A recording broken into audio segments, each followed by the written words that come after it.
Hey, it's me, PK King, and boy do we have a lot to go over. I don't normally do this, but if you haven't seen the first 3 parts, please go watch them. There's a lot I want to talk about today, but I can't backtrack too much. There's new art, there's new animations, finalize the moveset, iron out the story, a couple of extra stuff, and a couple of questions. Loadent is really starting to come together, so let me just show you what I got. I gave him all the art assets that he needs because I'm sick of seeing Samber everywhere. I don't know if these are 100% finalized. I think some of them are, and some of them I honestly might want to get a commission. I might want to change it up a bit, and they don't kind of work super well. The alts, they all do besides the big one, because just some of the edging on the pixels and the program I was using, it wasn't it. So I'm gonna work on that. I'm gonna fix that. Don't worry about that. But speaking of the alts, I was making a lot more, but I just kind of lost inspiration. So I just started using the color schemes on my favorite workshop characters, which I think worked out really well. I don't know if I'm gonna keep this for when he actually releases, because I mean, I like him to be a little bit more original, but I do think these are really cool for now, and I love it. It is very cool. To start from last episode, I did update their idol a little bit, not as much as I said that I would, because I did get kind of attached. I just made the hood look better, the tail look better, fixed some shading and stuff like that. But I do like this idol. For this episode, I animated all his movement options, and by that I don't mean wall jump and rolls and stuff, and not all of them, but enough so I can run around and jump around and not see Samber. So we'll start off with his crouch. Something I realized while making him as a whole is his tail is huge, which was kind of the point, but at the same time I want you to be able to hide it if you need to, which is where the crouch comes in. It may not seem like much, but I wanted to make sure the crouch hid the tail behind the body, so it shrunk his hurt box a bit. I don't know how much that's really gonna come into play, but I kind of hope that crouching would be like an actual viable option with Loadent. Okay, now we got the dash. I'm gonna need y'all to hear me out real quick, because like I said before, he's gonna be slow, especially on the ground. You'll want to be in the air with him, bouncing off your acorn and everything, using your magnetic, flying, everything. You're gonna want to be in the air. So to motivate you to do that, I made his run speed pretty slow. Like, yeah, slower than Olympia. I'm sorry. Maybe I'll change that. Maybe I have changed that. Maybe I'll adjust it, but I'll show you all the code and everything going on here, because you'll see it eventually, I guess. But I do think the animation itself is really cute. Like, look at his little mouth open while you're running. Like, it's cute, you know? Also, his tail flattens out while you're running, so it's not a good idea to run away from people, but at least it's not above you, so like you're not taller, you're just like longer, and I like that decision. Also, look at the dash turn. I don't know, I'm really proud of this animation. I do kind of feel like I over animate sometimes, but I think that's okay with the movement. Once I start doing the moves, I'll need to really cut things down like that, but I think I'm allowed to splurge a little bit on the dash turn. I think that's cute. It's weird because I've animated for so long, but I've animated for it to look nice, not for it to actually be like usable, you know, like beauty over viability is how I put it. Now I'm animating a character for a fighting game. I really need to be concise about the number of frames and everything that happens, so I'm gonna be a lot more disciplined with myself on the attacks for that. But for the movement, I didn't do that too much, but don't get mad at me because I'm aware and I will work on it. Thank you. Anyway, speaking of his crouch, I made his walk basically a walk crouch, because those aren't in rivals, right? Oh my god, I'm gonna look stupid if they are, but I'm pretty sure they're not. Maybe you can code that in, but what's the point? And the walk animation is kind of like the crawl. This is how chipmunks and squirrels like walk around anyway, so I thought it was perfect. And he's a little smaller, not really, I don't know, this is the walk. I don't see you ever doing this for whatever reason, but it's there. And then I guess also here's the turn, because he does that. Now to the jump. This goes back to what I was saying earlier, but at the end of the day, he's an aerial fighter. Okay, but I know. Ground fighter with electricity in the air. You look at the avatar, I get it, okay, but hear me out. With how the acorns work, you'll be flying and swinging around in the air most of the time. And you know what, sure, maybe I've been watching full stream live stream on Twitch recently, and because he's playing Epinol, I've been really interested in that character, and I think he looks really cool, and I think he's really fun to watch, and I love those air combos, and maybe that was some motivation to have Loadent have more of a presence in the air. Maybe. Shout out to the creator Evan, by the way. To reward and encourage that, I made the aerial sprite really small. I mean, like, technically it's the same size as the normal like sprite, but it's just kind of overlaid in a way so your hurt box is smaller. Also, tell me this ain't cute. I mean, as I went on, I tried to incorporate like more of his face. I realized his idol is like strictly like parallel, like looking to the side. It's not like a 3/4 thing like most characters. And I went up and down switching that. I don't know, we'll see. But I wanted to show more of like the front of his face and like the sides of his face, and I tried to do that with the aerials and with the turns and things like that. That's also kind of why his double jump is a whole flip. Like, I mean, that's pretty normal for like double jump standards, but I really want to show him off at more angles, so he just does a whole ass flip. It almost looks like a neutral air, but it's not, so I'll just have to make the attacks a lot more flashy. But that's the double jump. And while I'm at it, here's his hurt sprite and the sprite for the acorns and the nut that I'm not implemented yet, but they will be eventually. Also, real quick, I'm going to talk more about this at the end of the episode, but for Loadent's actual design, one cheek is red and one cheek is blue. I didn't really say that, I don't think, and I've only really shown him from one side, but this has always been in my mind the whole time. And obviously, like, in the game, I can't like do that, you know, it just flips the same like run sprite. So what I'm planning on doing is just animating everything with the blue cheek, and then because A sprite makes it pretty easy to change the color of stuff, just flip everything and change the color to red on the cheek, and flip the two. I don't know if I have to flip the jaw strings. I think they look fine either way. But basically, I want to make one of the entire sprite sheet of the entire everything blue and another one red, and then make somewhere in the code, hey, if he's looking this way, use this. If he's looking this way, use that. I don't know if that's gonna work. I don't know if that's gonna be really laggy. I don't know. There's a lot of things I don't know. But that's kind of my plan right now. If it doesn't work, that's fine. Both cheeks can be blue, I guess. But that's where my mind is at, and I just kind of want you guys to be there with. Going back to his double jump real quick, when it comes to coding and the heights and everything, I wanted his jump to be like rather low and then the double jump to be a lot higher, because I felt the need to correct yourself in the air was a bit more important. And I also just kind of thought this felt a bit more unique, kind of like how Yoshi's double jump is like his up B, but not like, obviously he still has an up B, but I want the double jump to be really good and the normal jump to not be as good. With that being said, his air movement is pretty good. I want you to be able to drift a bit in the air and position yourself really well. That will make the moves in the air a lot like smaller, like the hitboxes will be smaller for his arrows because you have that movement to be as precise as you need to be, so they shouldn't have big hitboxes.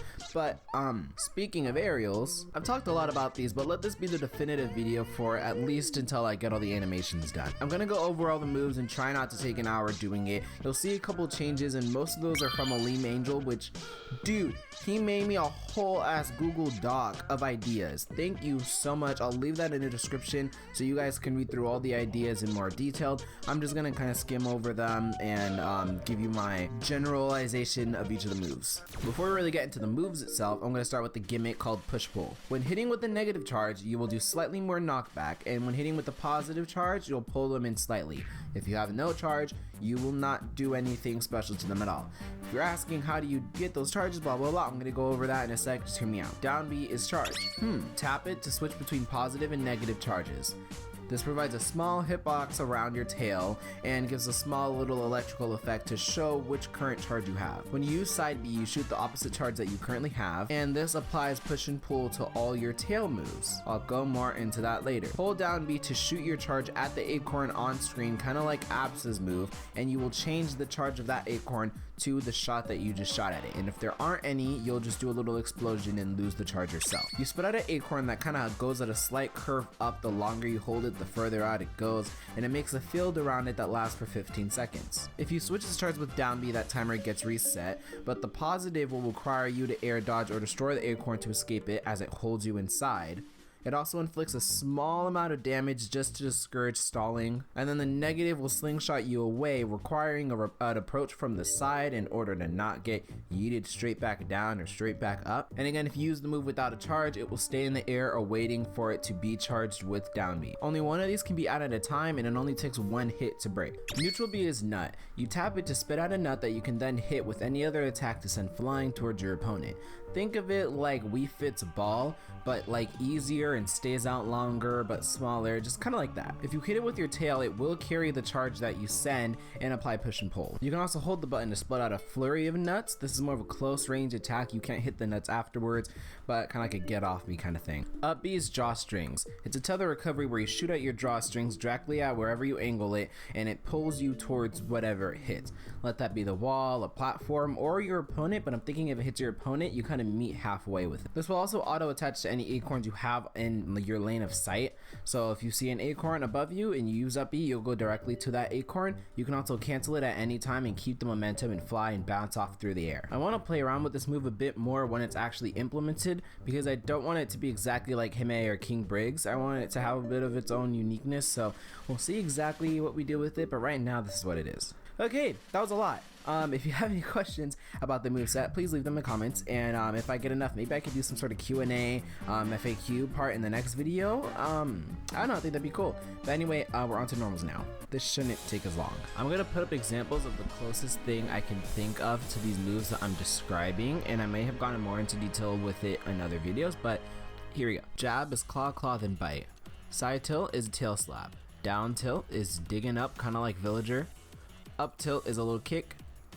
Dash attack is a double slash, like X scissor. F smash is a headbutt followed up by the cheek slapping. Up smash gets on his tail and does a big ol' headbutt. Down smash, dig and fly dirt behind you. Nair is a little layout twisty twist. Fair is a tail wave, kind of like Terry's back B, but with his tail. Dare is an air dig, pretty much duck hunts. Bear is the drawstring whip, kind of like Ivy's back air, pretty much exactly like that actually.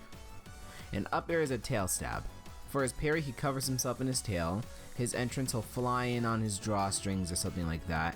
And for his taunt, he can spit out nuts and juggle them. But to kind of make clear, when I said earlier about the push and pull being applied to your tail, those are all the tail attacks. So side tilt, that's a tail attack. Nair, the tail part of the move, that's a tail attack. Fair, that is a tail attack. Up air, that is a tail attack. Bear isn't a tail attack, but there is something unique with bear. Because it hits with the drawstrings, the first time it hits is with the positive and the second hit is with the negative. The positive will pull you forward. So if you hit with the positive and land before the second hit hits, will pull you forward into some combo potential stuff.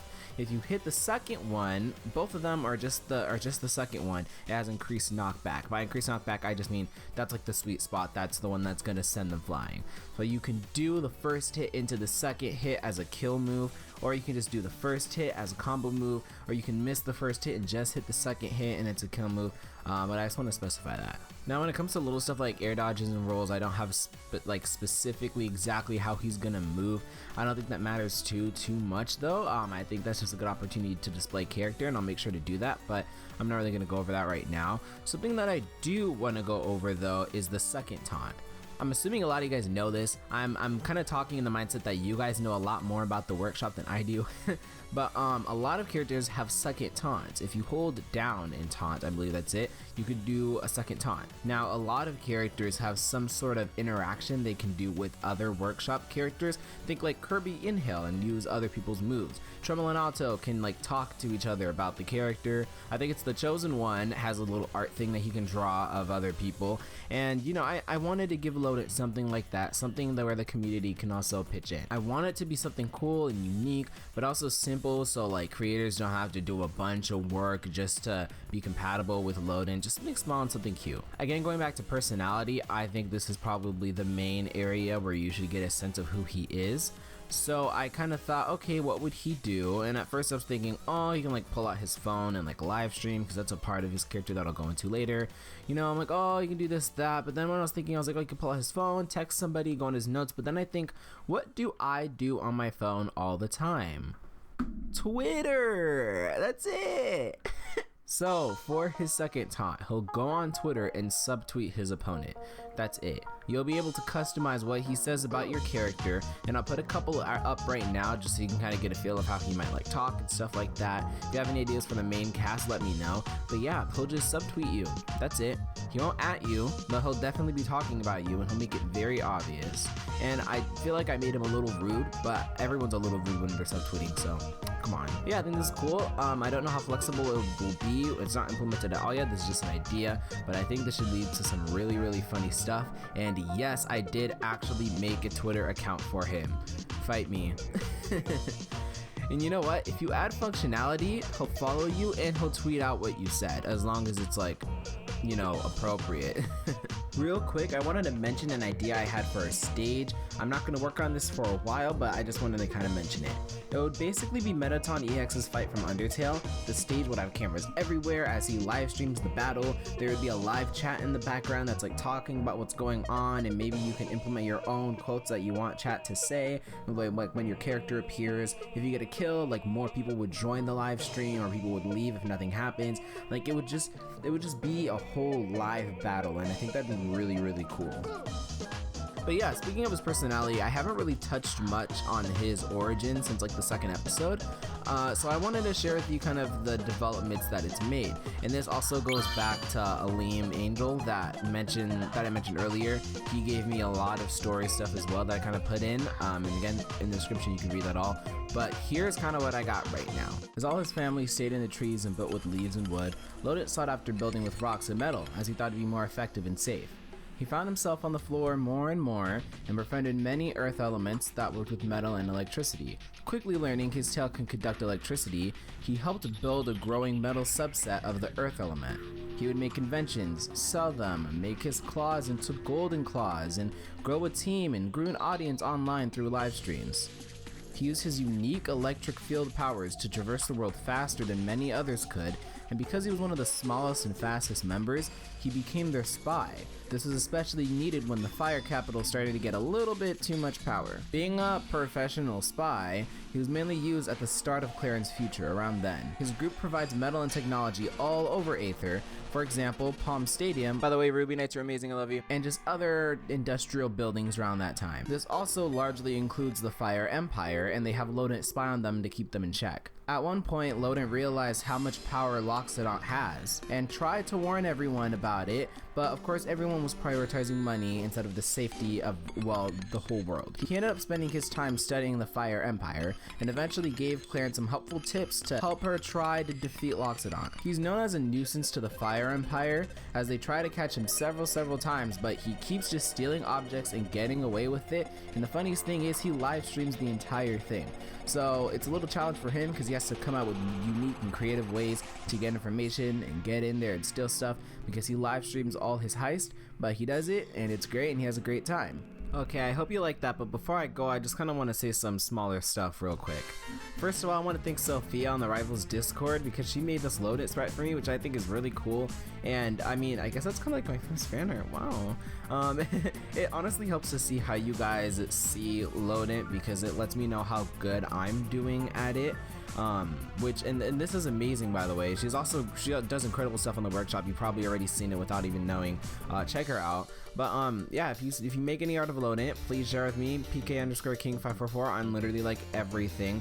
And this also motivated me to make more just general art of Loadent. I kind of realized that he's easier to make pixel art of than like regular art of, which I think is kind of funny. Maybe it's just because I made more pixel art of him, obviously, but I made some drawings of him. I don't really like any of them, so I'm gonna flash them for half a second. But you know, I should probably do more of that and make reference poses and stuff like that for him. I've tried, trust me, I have like 20 sketchbook pages of horrible like chipmunk drawings that I'm never gonna show anyone. But I don't know, it kind of motivated me to do that, so thanks Sophia, I appreciate it. And besides that, I think we're pretty good. Next episode I should have some moves done, and we'll probably get really into like animation timing, damage, knockback, and stuff like that. Maybe even start the specials. I don't really know what order I'm going to do when it comes to spriting the moves, we'll see. Sorry if that episode takes a little bit longer to make. I'm moving out of my parents' house pretty soon during that time, and that's gonna be taking a lot more of my time. It's my first time moving out on my own, like, I don't know. So if that episode takes a bit longer to come out than normal, I'm very, very sorry, but I am planning some videos in between them that may not be directly Rivals or Loadent related. Like, for example, we're almost at 1,000 subs. Like, thank you for that. I'm really excited about that. I'd love to do like some Q&A, or I'm even thinking like a room tour of my room before I move, something like that. So expect something like that somewhat in the near future. But if you have any questions regarding Loadent specifically, let me know. Tweet me, Discord me, comment, anything. I'd love to reply. That's kind of it, you know. Min for the win-win. We miss you, Attica. Stay safe out there. Wear a goddamn mask, I swear. Black Lives Matter. All petitions are in the description, so you can sign in just a couple clicks. ACAB. Arrest the cops that killed Breonna Taylor. Hold men accountable for sexual harassment, and listen to the brave women that speak up about their experiences. If you vote for Trump, you're white supremacist. I can't believe I have to remind you about all this stuff. Anyway.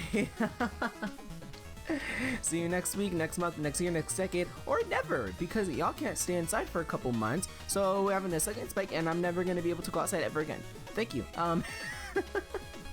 Anyway, okay, I love you guys. Goodbye.